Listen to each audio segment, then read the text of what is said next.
Fire science का series चल रहा है। चैप्टर 3 का लास्ट सेशन है।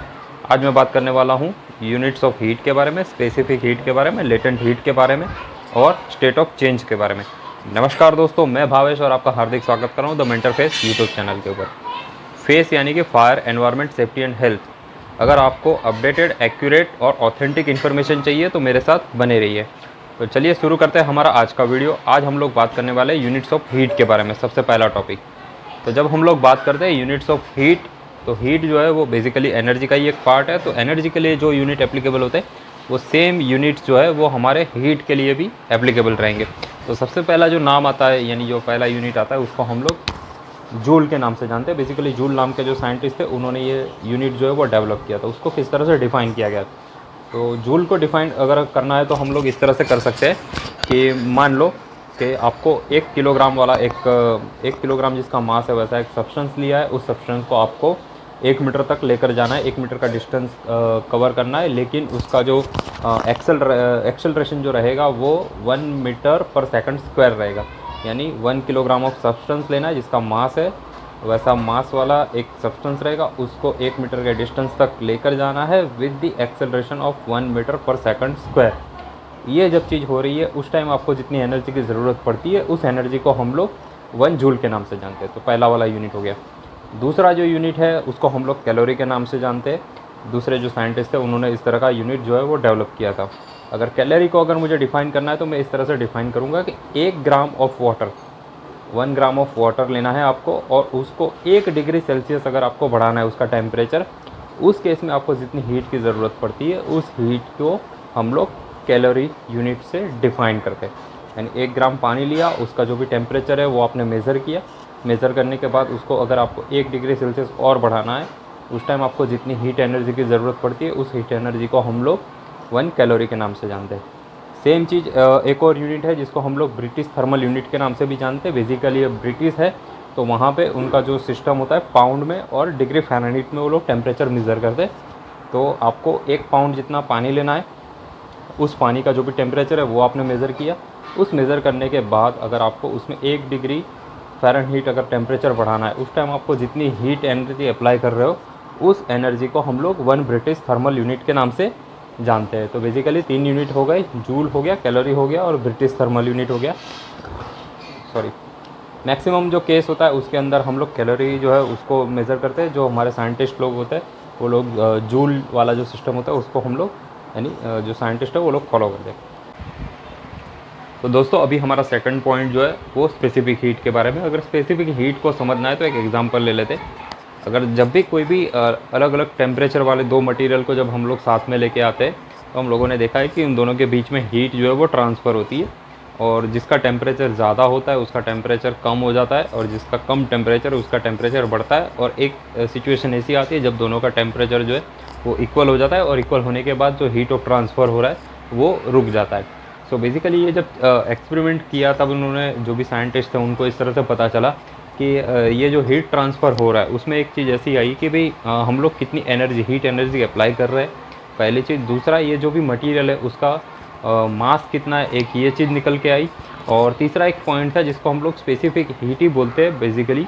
तो ये 3 चीज़ों के ऊपर ये सारी चीज़ जो है वो डिपेंड करती है। तो स्पेसिफिक हीट को डिफ़ाइन कुछ इस तरह से किया जाए कि 1 किलोग्राम ऑफ मास, यानी जो भी मटेरियल का हमें स्पेसिफिक हीट ढूंढ के निकालना है उसका 1 किलोग्राम मास लेना है, और उसका जब हम लोग टेम्परेचर बढ़ाते हैं 1 डिग्री सेल्सियस, जब उसका टेम्परेचर बढ़ता है तो उस केस में कितनी हीट एनर्जी आप अप्लाई कर रहे हो, राइट। तो उसको हम लोग स्पेसिफिक हीट के नाम से जानते हैं। जिस भी मटेरियल का आपको स्पेसिफिक हीट ढूंढना है उसका 1 किलोग्राम मास लेना है, उसका टेम्परेचर मेज़र करना है, और मेज़र करने के बाद उसका 1 डिग्री सेल्सियस अगर आप बढ़ाते हैं उस केस में आपको जितनी एनर्जी की ज़रूरत होती है उस एनर्जी को हम लोग स्पेसिफिक हीट के नाम से जानते हैं। अलग अलग एग्जांपल है, उसमें से एक एग्जांपल ले लेते हैं कि लेट से आपने एक सैंपल लिया, पानी का लिया, और दूसरा एक कोई भी एक ऑयल ले लिया, और दोनों को आप सेम टाइम के लिए सेम अमाउंट ऑफ एनर्जी जो है वो हीट एनर्जी वो दे रहे हो। कुछ टाइम के बाद देखोगे कि जो यानी स्टार्टिंग में आपने दोनों का टेम्परेचर जो है वो मेज़र कर लिया, सेम अमाउंट ऑफ हीट आपने दिया है, दोनों का मास भी आपके पास है, टाइम भी है, हीट एनर्जी कितनी अप्लाई कर रहे हो वो भी आपने देख लिया। और कुछ टाइम के बाद, जो भी आपका टाइम पीरियड था, उसके बाद जब आप लोग रीडिंग देख रहे हो तो आपको पता चल रहा है कि पानी जो है उसका टेम्परेचर कंपेयर टू जो भी ऑयल है उससे ज़्यादा बढ़ा हुआ है। इसका मीनिंग क्या होता है? इसका मीनिंग ये होता है कि जब सेम टाइम के लिए सेम एनर्जी हम लोग दो अलग अलग मटेरियल को दे रहे हो, सो पानी जो है उसने अपना जो हीट लिया हुआ है, जितना रिसीव किया है वो ज़्यादा रिसीव किया है, तब जाके उसका टेम्परेचर जो है वो ज़्यादा दिखा रहा है।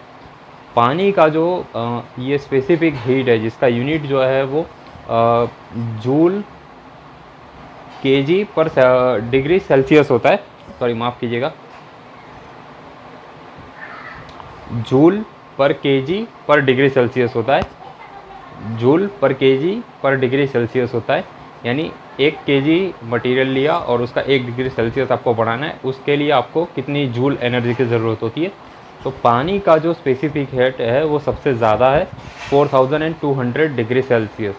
जब इतना हीट मिल रहा है तब जाके उसका जो टेम्परेचर जो है वो 1 डिग्री सेल्सियस बढ़ रहा है। इट मीन्स क्या हुआ कि पानी का अगर स्पेसिफिक हीट अगर सबसे ज़्यादा है, इट मीन्स कि वो सबसे ज़्यादा हीट जो है वो एब्सॉर्ब कर रहा है। और यही रीज़न है कि जिसकी वजह से हम लोग पानी जो है उसका फायर फाइटिंग में यूज़ करते हैं। अगर जब भी कोई भी बोलता है कि हम लोग फायर फाइटिंग करने के दौरान हम लोग पानी का यूज़ करते हैं, क्यों करते हैं, या पानी जो है वो बेस्ट एक्सटिंग्विशिंग मीडिया के तौर पे क्यों यूज़ किया जाता है, तो उसका टेक्निकल रीज़न ये है कि पानी का जो हीट एब्सॉर्बिंग कैपेसिटी तो हम लोग बताते हैं, बट उसका टेक्निकल आंसर ये रहेगा कि पानी का स्पेसिफिक हीट जो है वो सबसे ज़्यादा है, एंड दैट इज़ 4200 जूल पर केजी पर डिग्री सेल्सियस। इतना हीट जो है वो एब्सॉर्ब करता है। तो इसका मतलब हुआ कि सबसे ज़्यादा हीट जो है वो पानी एब्सॉर्ब कर लेता है, और इसकी वजह से पानी जो है वो आग बुझाने के लिए यूज़ किया जाता है। तो अभी हम लोग बात करते हैं चेंज ऑफ स्टेट के बारे में और लेटेंट हीट के बारे में। जैसे कि हम लोग जानते हैं कि जब भी कोई भी मटेरियल होता है उसका 3 स्टेट होता है, सॉलिड फॉर्म में रहेगा, या तो लिक्विड फॉर्म में रहेगा, या तो गैस फॉर्म में रहेगा। और जब भी उसको हीट मिलती है या उसमें से जब हीट रिलीज़ होती है तो उसका जो स्टेट होता है वो चेंज होता है, यानी उसकी जो अवस्था होती है वो चेंज होती है। जैसे कि अगर कोई सॉलिड है तो उसको अगर मैं गर्मी दे रहा हूँ तो वो पानी बनेगा, पानी को गर्मी दिया, हीट दिया तो उसका वेपर बनेगा, वेपर में से अगर गर्मी मैंने बाहर निकाल लिया, उसको ठंडा कर दिया, तब जाकर वो लिक्विड बनेगा, लिक्विड को भी ठंडा कर दो तो वो बर्फ़। जैसे पानी का एग्जांपल लेते हैं तो तीनों स्टेट हम लोग देख सकते हैं कि पानी है, उसका बर्फ़ भी बनेगा, बर्फ़ बना तो फिर पानी भी बनेगा, और पानी से वेपर भी बनेगा, स्टीम भी बनेगा। वैसी स्टीम को हम लोग रिटर्न लिक्विड में भी लेके आ सकते हैं। तो पहला वाला जो पॉइंट आता है वो होता है कि latent heat of fusion. Fusion यानी कि मेल्टिंग पॉइंट से रिलेटेड है, कि बर्फ़ जो है वो 0 डिग्री सेल्सियस जो होता है उस टेम्परेचर पे वो मेल्ट होके पानी में कन्वर्ट होना शुरू हो जाता है। तो किसी भी जो भी मटेरियल है अगर उसका हमें लेटेंट हीट ऑफ फ्यूज़न अगर निकालना है तो हमें मेल्टिंग पॉइंट चाहिए, और उस पर्टिकुलर मेल्टिंग पॉइंट पे राइट आपको कितनी एनर्जी देनी पड़ेगी ताकि जितना भी आपने मास लिया हुआ है, यानी एक स्पेसिफिक मास ले लेते हैं हम लोग एक्सपेरिमेंट के लिए। लेट्स से कि 1 केजी ऑफ बर्फ़ लिया है आपने, 1 केजी ऑफ आइस लिया हुआ है, 0 डिग्री सेल्सियस आपने टेम्परेचर किया हुआ है, तो मेल्टिंग पॉइंट पे कितनी एनर्जी आपको देनी पड़ेगी ताकि 1 किलोग्राम ऑफ बर्फ़ जो है उसका पानी में कन्वर्जन हो जाए। तो ये जो वैल्यू निकल के आती है वो करीब करीब 336 किलो जूल हो जाती है। तो ये हो गया लेटेंट हीट ऑफ फ्यूज़न। बर्फ़ जो है, बर्फ़ का लिक्विड में कन्वर्जन हम लोग कर रहे हैं। लिक्विड बन गया तो लिक्विड से हम लोग वेपर में चले जाते हैं, इसको हम लोग बोलते हैं लेटेंट हीट ऑफ वेपराइजेशन।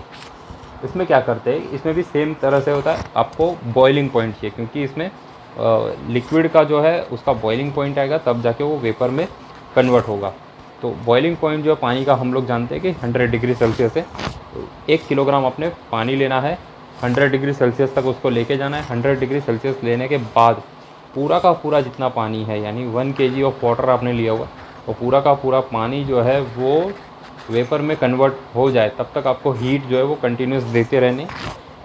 इतना हीट देने के बाद आपका जो पानी है वो पूरा का पूरा वेपर में कन्वर्ट हो जाता है। वो जो वैल्यू निकल के आती है उसको हम लोग लेटेंट हीट ऑफ वेपराइजेशन के नाम से जानते हैं। तो 2 चीज़ें हो गई। इसके साथ एक और इम्पॉर्टेंट चीज़ होती है कि प्रेशर के साथ भी इसका रिलेशन है। जैसे कि हम लोग जानते हैं कि अगर हाई हिल एरिया जो है जहाँ पे हमें प्रेशर कम हो जाता है तो वहाँ पे जो पानी जो है वो जल्दी उबल जाता है। अगर हम लोग कंपेयर करें कि एक जैसे हमारा जो आज की जो हमारी सिटी जैसे अहमदाबाद है, अहमदाबाद में जितने टेम्परेचर पे पानी उबल रहा है, अगर मैं वही पानी का सैंपल लेके अगर किसी हिली एरिया में चले जाऊंगा नॉर्थ इंडिया की तरफ, तो उसको जो उबलने का जो टाइम लगेगा वो बहुत ही कम, यानी उसका जो टेम्परेचर है वो कम हो जाता है। कम टेम्परेचर पे भी वो पानी जो है वो उबलना शुरू हो जाता है। तो प्रेशर के साथ भी इसका एक रिलेशन है, एटमॉस्फेरिक प्रेशर के साथ। एक और पॉइंट आता है कि जैसे हम लोग कभी क्या होता है कि डिओड्रेंट बॉडी स्प्रे जब हम लोग हमारे बॉडी के ऊपर स्प्रे करते हैं तो हमें ठंडा महसूस होता है। लेट्स से कि मेरा ये कलाई है, यहाँ पे अगर मैं एक कोई भी एक ऐसा एरोसोल प्रोडक्ट है उसको अगर मैं यहाँ पे स्प्रे कर रहा हूँ तो मुझे ठंडा लगता है। तो ये ठंडा क्यों लगता है, इसका भी एक रिलेशन है वेपराइजेशन के साथ। बेसिकली होता क्या है, कुछ ऐसे लिक्विड होते हैं कि जिसका जो क्या बोलेंगे कि वेपराइजेशन होने का जो पॉइंट होता है, यानी लिक्विड से वेपर बनने का जो पॉइंट होता है वो लो बॉइलिंग पॉइंट होता है। इसकी वजह से क्या होता है इनका कि जैसे ही हम लोग हमारे बॉडी के ऊपर उस लिक्विड का स्प्रे करते हैं, वो लिक्विड फॉर्म में होता है बेसिकली। उस टाइम सिचुएशन क्या हो रही है कि हमारा बॉडी का जो टेम्परेचर, जहाँ पे आपने स्प्रे किया एक सर्कल यहाँ पे बना, तो उस पर्टिकुलर एरिया का जितना भी टेम्परेचर रहेगा, जितनी भी हीट वहाँ पे अवेलेबल है, वो उस पर्टिकुलर लिक्विड के कांटेक्ट में आ रही है, एज वेल एज एटमॉस्फेयर का जो भी हीट है वो भी वहाँ पे कांटेक्ट में आ रहा है। तो इतनी हीट जो है low boiling liquid, low boiling point वाले जितने भी लिक्विड होते हैं वो बहुत ही जल्दी हीट जो है वो एब्सॉर्ब कर लेते हैं। एब्सॉर्ब करने की वजह से क्या हो रहा है कि उस पर्टिकुलर एरिया का जो टेम्परेचर है वो यानी जब हीट जो है वो एब्सॉर्ब कर ली तो उसका टेम्परेचर डाउन चला गया। डाउन चले जाने की वजह से आपको यहाँ पे ठंडा महसूस होता है। तो ये सारी चीज़ जो है वो साइंस से रिलेटेड है। आई होप कि आज का जो भी वीडियो रहा उसमें मैंने अलग अलग पॉइंट्स दिखाए।